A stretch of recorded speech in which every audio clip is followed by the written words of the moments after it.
راتلو او حضرت یعلا رضی الله تعالی عنہ دا د حضور علیه السلام پیردارو.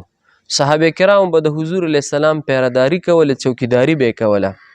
نو دا حضرت یعلا رضی الله تعالی عنہ چې نو دی د حضور علیه السلام پیردارو، د پیغمبر علیه السلام څوکیداری کوله. حضور پاک صلی الله علیه وسلم اودو داسې، او دا حضرت یعلا رضی الله تعالی عنہ وایي چې حضور پاک صلی الله علیه وسلم اودو او داسې اونې وې، نو د یو اونې چې دی دا لاندې ویښ دا جرړې دا په خوځېدو شوې، هغه اونه راووتله، حضور پاک سره خوا کې ودرېدله. دا صحابي وایي چې زه ډېر یېرېدم چې دا څه چلو شو. وایي دې کې حضور پاک صلی الله علیه وسلم بیدار شو. وی هغه اونه واپس خپل ځای ته بیا لاړه. وی پیغمبر علیه السلام ماته چې ته ولې دومره حیرانې؟ دا صحابي وایي چې ما حضور پاک صلی الله علیه وسلم ته وی چې د الله محبوب پیغمبره دا اونه مې وکتله چې راغله د ویښ نه راووتله او تاسو ته سلام وکړو، تاسو ته ولاړوله.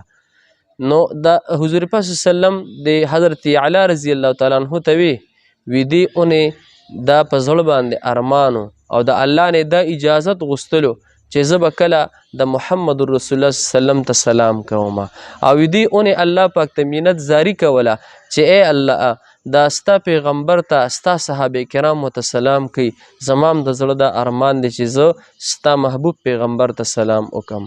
نو دا اونه راغله او ما ته څه دی سلام وکړلو. نو د حضور پاک صلی الله علیه وسلم راتګ دا ګوره د اونو ورسره هم څه دی مینه وه.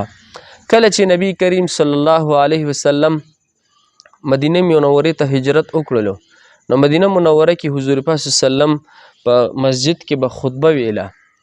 د جمعې په ورځ به کومه خطبه ویله، نو حضور پاک صلی الله علیه وسلم به د یو اونې ته داسې ډډه وهلې وه او د جمعې خطبه به یې ویله. نو چې کله پیغمبر علیه السلام به د جمعې خطبه ویله، اونې ته به یې ډډه والې وه. یو ځل یې داسې وشو چې یو زنانه ویل وی زه محمد رسول الله صلی الله علیه وسلم دپاره څه دی یو منبر، یو د ناستې ځای جوړومه. نو چې کله هغه منبر تیار شولو، حضور پاک هغه اونې باندې بیا ډډه به نه وهله. یو ځل د جمعې ورځ وه او حضور پاک په منبر ناست و، یکدم په جومات کې د ژړا آواز جوړ شو. صحابه کرام اخوا دېخوا کتل، یو بل ته کتل چې دا څوک جاړي. نبی کریم صلی الله علیه وسلم پاڅېدلو او هغه اونې ته ورنږدې شو. صحابو ته ویل وي دا اونه څه دی، دا ژړا کوي، دا فریاد کوي. هغه اونې ته حضور پاک ورنږدې شو. هغه اونه حضور پاک ته د الله محبوب پیغمبره ستا په جدایۍ باندې جاړم، ستا په فراق باندې جاړم چې تا به ما ته ډډه وهله، نو زه په تا پسې خفه یم چې ته اوس په منبر ناست یې.